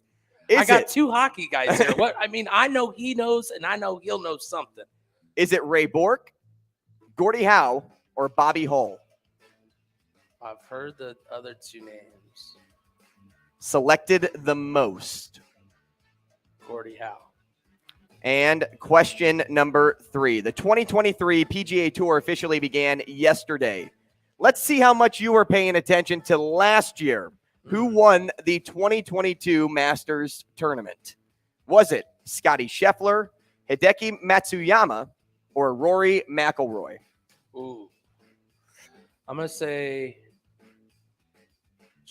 the first one. What was his name? Scotty Scheffler? Scotty Scheffler. It was either him or... It's Whitewire. God.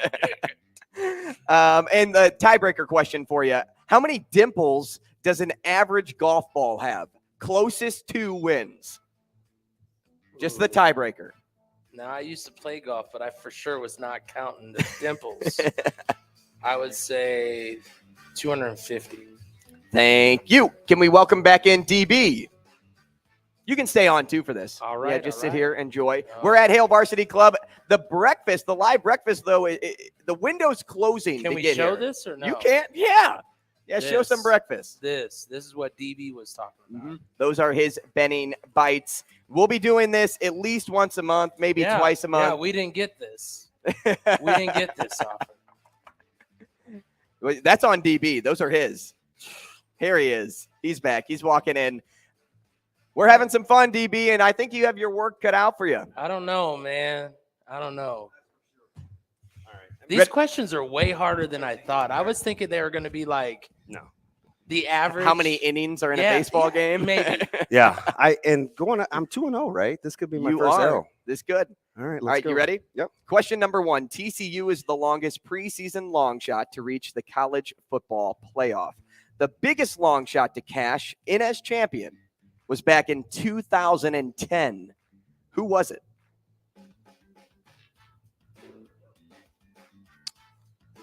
$2010. Gosh, that's Let's tough. think of where you were in 2010. Struggling, basically. 2010. That might have Trying been to the make first that year I lunch got meat. served with divorce papers. Oh! I wasn't Okay. thinking about sports. All right. Well, I mean, you should have had your mind on the college football game then. Let's see. 2010. Boy, that's tough. How about And you do have a Hail Mary, remember. You I don't want to one. use it yet. I'll take they were a long shot, but I'll take Bama. Question number 2. The first 32 players have been named to the 2023 NHL All-Star Game. Which NHL player has been selected the most? In both conferences? So just overall? It's overall. I will go with 2002 and 2003. They came in back-to-back drafts. It's Crosby and Ovechkin. It's one of those guys. I'll take Sid. I'll take Crosby. Sid the Kid. Question number 3. The 2023 PGA Tour officially began yesterday. But let's see how much you were paying attention to last year. Who won the 2022 Masters? I remember you were talking on one show about it for a little bit, maybe. I kind of blanked out my former life. Hale Varsity Club gift cards on the line for Kendall. 2022. Come on, DB. You still have the Hail Mary. How many more questions? That's it. I mean, give me the Hail Mary. All right. Is it Scotty Scheffler, Hideki Matsuyama, or Rory McIlroy? Scheffler. And the tiebreaker question, how many dimples does an average golf ball have? 120.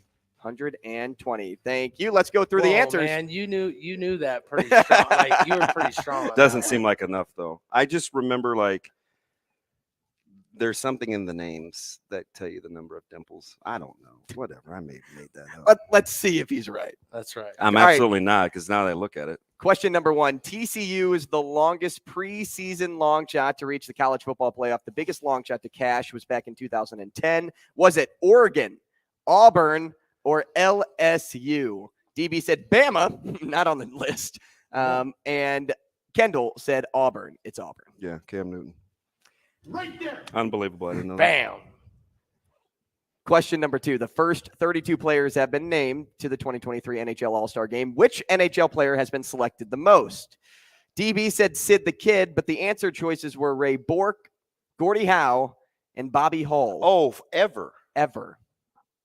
Astros, man. Don't be afraid to ask for the detail. Man, that's like the Astros in the college. That's what I'm saying. Well, the how come I Astros. can't listen? I don't know. It's not a me thing. Oh, fudge. Then I would have taken Ray Bourque. Oh, it was Gordie Howe. Okay. So you didn't get that one right. He either? got that right. Wow, that's over. Well, it helps that he had 500 people in the audience helping him out too. I did have the hockey specialist right here. I know too, but he didn't even know. Oh, Jay Rich. And question number 3. This is just one for good measure, right? Laughs and giggles.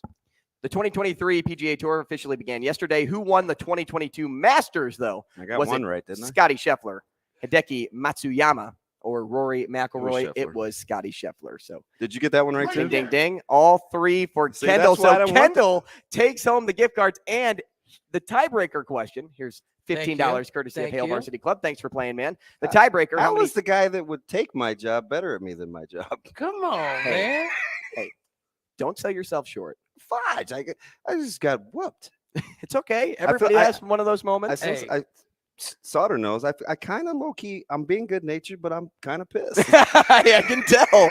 You know what? Get wins every so often.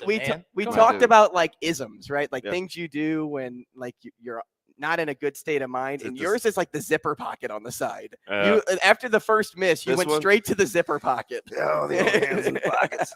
And the head goes down, just slowly shakes a little. What was the dimples? How many dimples on an average golf ball? Kendall said 250. DB said 120. It's actually 336. Seems like a lot. That does, but I mean, if you look at a golf ball, you're like, there are a lot on there. Yeah.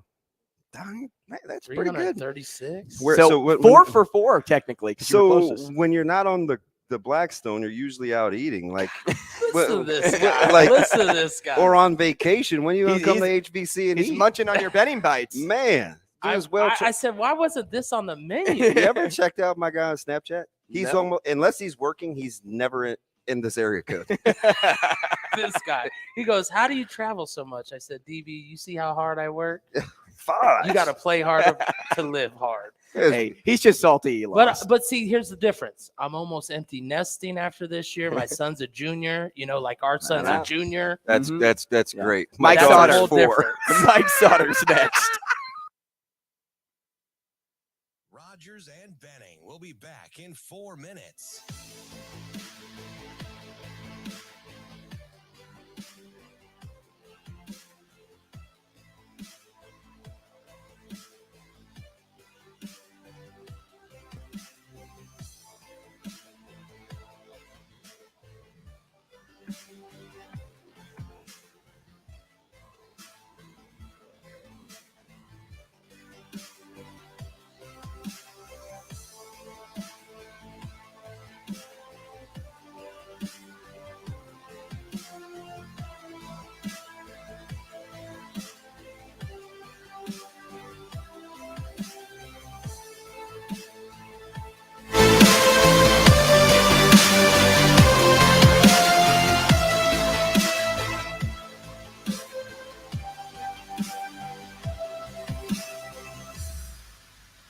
Rogers and Benning will be back in 3 minutes.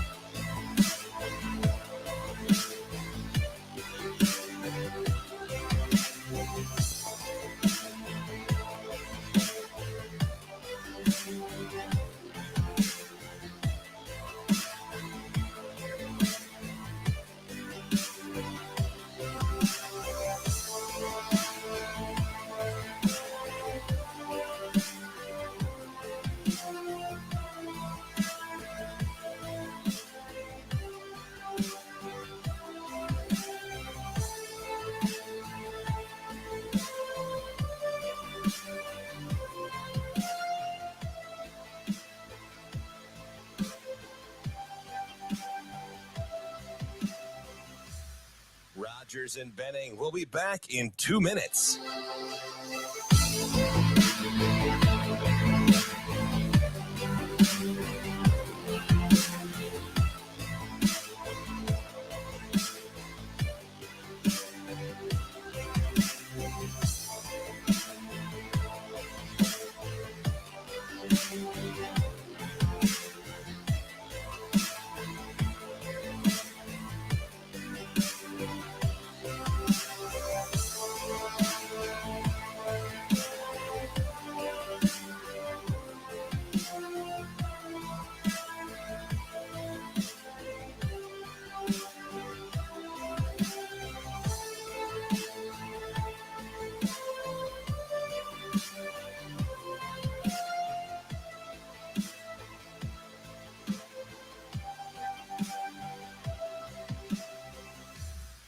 Rogers and Benning. We'll be back in 1 minute.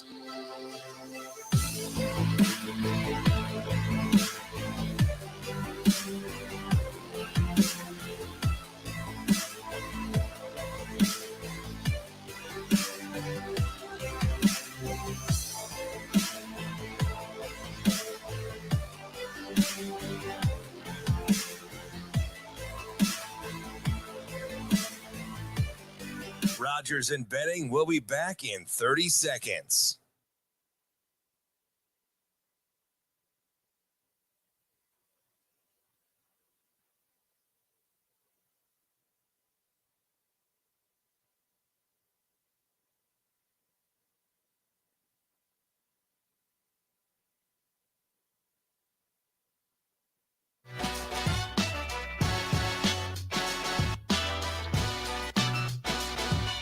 Coffee and Cream with Rogers and Benning on Hail Varsity Radio. This segment with Mike Sautter is presented by Awaken Men's Health. Oh, yeah, no doubt, no doubt. Mike Sautter. I would agree, Damon. Mike Sautter. Yeah. Mike Sautter. Oh, man, you're going to put me on the spot. Mike Sautter. Mike Sautter. I like that. It's like a little like DJ has. Hey, I want a full. We've been doing this a while now. A little bit. Okay. How is this the only guy of our regular guest that has an open? Because it's sponsored. No. Work like that. Shane can make an open for anybody. Right. I don't. Who's not muted? Well, you got to turn your. Yeah, you got to turn. Yeah. There he is. Sorry. Mike Sautter. Jiminy Christmas. I can't hear you. Me? What about now? How about now? Now I can. We're Yeah? good. All right. It's the whole volume. Yeah, I was just checking. Yeah, that's DB's job. We're No, good. no. It's I'm closer kidding. to I'm you. kidding. I'm kidding. I It's know your the fault. I'm kidding. least. I'm kidding. You're gonna leave it to the ding dong to do the audio? You are. You'd never hear a thing. I can tell you that. Who's the ding dong? That would be me. That's That's why I'm in the middle. I got help to my right. I have help to my left. It's a reverse Oreo. Yeah, I'll walk you across the street. What? Pardon? Then I'll walk you across the street. Thank you. I don't hold hands though. You can like ask guide his me. wife. Don't hold it. I've never seen him touch her. Yikes. Tough crowd. What about like do you for hold real. your Like, daughter's not even hand? like a tap. Like yeah, when my she's- daughter. Yeah. So that she's the only one. I wouldn't say. I mean, it's not exclusive. It's just kind of how it's happened. Well, it seems exclusive. I can't hold your hand. He made it that way. Well, it's different. I've only known you a year. I don't. But when's the tipping point? When can I finally hold your We hand? got to move past the honeymoon phase. Feels like a Beatles okay, song. okay. So how you been, man? Been good. Busy. Yeah, I know. Good. How's the fishing You've been trip? busy? No way. Yeah. So do I What? call that like a series, a docu? It wasn't a documentary, like. It was kind of a doc. I mean, it was about 30 minutes long. And We're talking about the fishing engineering culture, which, by the way, new podcast, engineering culture, is that was episode 1. So we came out of the chute pretty hot. What were you How- fishing for? life. Like everything? Conversation. Apparently, life. Oh, Like that yeah. thing What was. was the biggest thing you caught? We got like 3-pound bass plus. Wow. 3+. Coach Baronic though? He's the real. Yeah. He can fish. 3-pound bass. So if you don't know what I'm talking about, Drake Baronic and I, the Kearney High basketball coach, in August is when we went fishing together. He's always wanted me to go fishing with him, and so I was like, hey, I'm going to be out that way, and so You know we he's set up- family, right? Yeah, Yeah. he's a good dude. So, No, like no, I know, like yeah. really. And so we'd set it up, and we went on a private, very private lake where the dude just wanted a case of whatever out, like Ginger ale. yeah, that stuff. Mhm. I don't know if I can say that or not. So- Ginger beer? So wanted a case of something, so he put us on the lake. We had 2 fishing guys, and I got on their boat. When I have fished in the past, it's like with a bobber, right? Like I don't know what I'm doing. you put the hot dog on the Yeah, hook. we're not. We're Wait not for the trying sunfish to grab on. Yeah, we're not trying to do that. So He hasn't seen any of your videos on Lake Okoboji. oh, No. yeah, you will eventually. Not Don't yet. worry. It's yeah. It's so we went fishing, and I will tell you part of it is I wanted to talk about how do you build a culture and just get to know him as a person. It was fantastic. We talked about his dad, who for those that know, That got to me. His dad passed away, cancer. His brother's kind of going through the same thing as his dad, needed a transplant.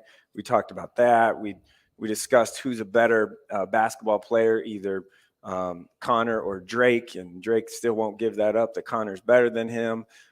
So we did all those things, all while fishing, and him teaching me how to fish. I mean, I didn't know how to throw a, what is it? Reel? Cast that. Yeah. They Throw a reel. I don't know how to do any of that, whatever that is. People make fun of me. And I was the reel, and I used to be the guy. I was like, hey, what is that thing you do when you throw You it flick out? it back and you cast. And the people look Cast at me a and they'd be line? like, cast. And I was What kind of smart line were you guys. using? I don't know. Like 10-pound So test? we were doing like they were doing all this flip cat. I don't know what it's called, flip cast stuff. So Pay grade? yeah, it is way over. The only cast I do is over the head. So forward. the best part about it was I took the coaching, right? So everyone's catching fish. I was getting frustrated because I wasn't catching anything. And then It's how fishing works. But everyone else was, and these dudes are like, they do this every day. And then we went about halftime. I had the halftime adjustments, and I ended up catching. Did you some do like big the fish. 94-foot thing where you like walk with him and get some tutelage? Well, it was on the boat. It looks so, like you're yeah. on Fear Factor with Yeah, the fish I out touched there. my first You're- fish ever, and I was like, I'm not touching that. You're like thing. a little kid, like smiling for the photo. Right. Listen, I'd be the same Hey, way. after that, I probably had to go. I feel like, well, this week I'm just physically, I don't know what is wrong. I'm getting older now. Like I was just walking in the office yesterday. I was trying to teach you how to stretch over there, and you almost broke your back. Yeah, I thought you were doing Cracked. sit-ups. My back cracked. And then yesterday I was just walking in the office and just like did a quick turn and I just fell down. I rolled my ankle. It was funny. I mean, there were people. I do that, and I'm 26. So Avery was there, and she was laughing. It was laughing. I was laughing at myself, and so that wasn't great. But I probably need to go to Awaken Men's Health, which has 4 convenient locations throughout the state for some blood work: Omaha, Lincoln, York, North Platte. I like you, man. You know what you're doing. So yeah. Anyway, it's been good. A lot of basketball. Yeah, Gonna catch some wrestling today. Speak to the Metro Holiday Tournament first and foremost, because that was the first high school basketball that I took in Omaha. Yeah, and it was a standing room only crowd. And Yeah, it was probably enjoy like, that. Whoa, I'm used to watching C1. Like, Yeah, I'm used to whatever. having plenty of room to sit in the gym. Yeah. No, Metro Tournament was great. I personally, and I wrote a column, I guess, afterwards. I liked it in a high school. I liked the environment. I liked that the fans were We talked loud about that. and the fans were loud. There were actual student sections because, at Baxter, Ralston in the past, where they've had whatever the place that Ralston's called now, I don't know. But there would be students show up, but they wouldn't get loud. I feel like it's not a comfortable environment. So I think they were really comfortable in that environment, and it was loud. And like you don't get stomping on the stands, defense, chants and things like all those little things. Also, I got to say this, Coach Lemon, who does the PA for Bellevue West events, he was on it. Fantastic. If you've been to the Metro Tournament basketball in the past, you might have music playing during a free throw. It might not get turned off in time coming out of a timeout. You might have someone talking during the game action, trying to announce something. He was dialed in, and he had like a playlist ready to go. He's a great guy to begin with. He said, he said he spent a lot of time thinking about it beforehand. It was awesome. He did a great job with that, and it helped with the environment. So first of all, and John Morrow at Bellevue West, he did a phenomenal job. He was there. I was in 72 hours, Thursday through Saturday. Saturday was New Year's Eve.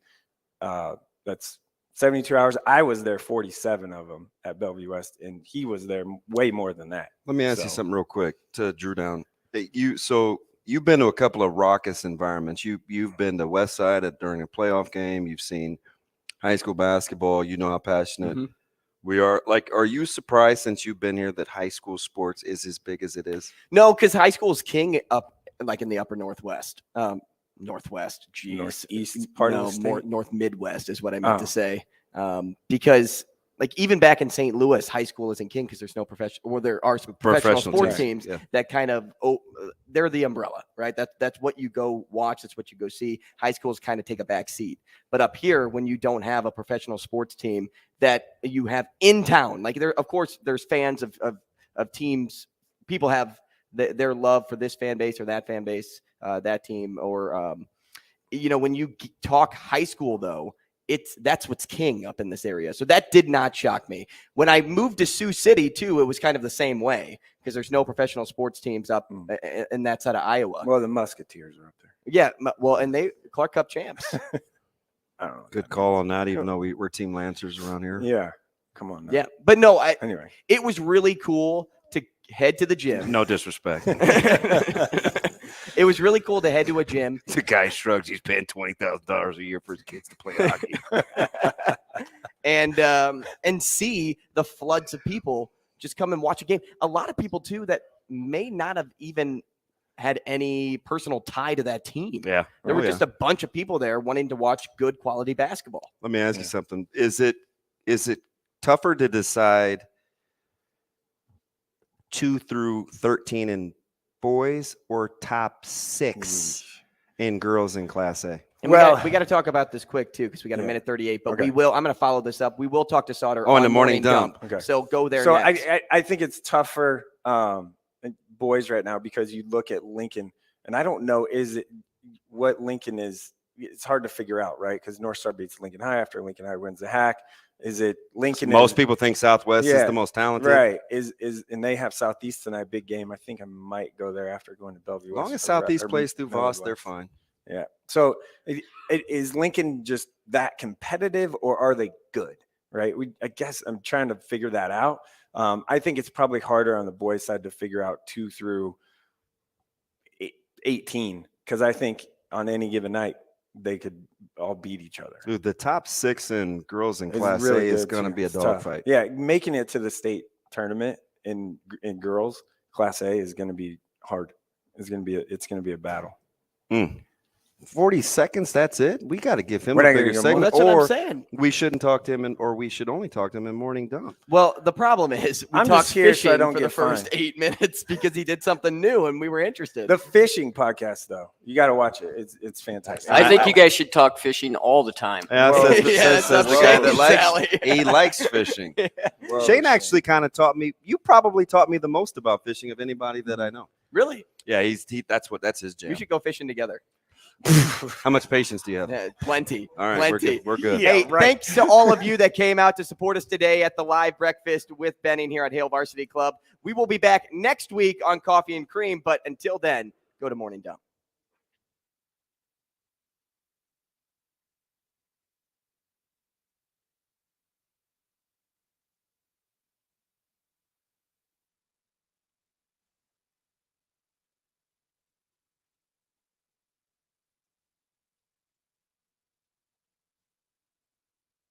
Rogers and Benning will be back in 4 minutes.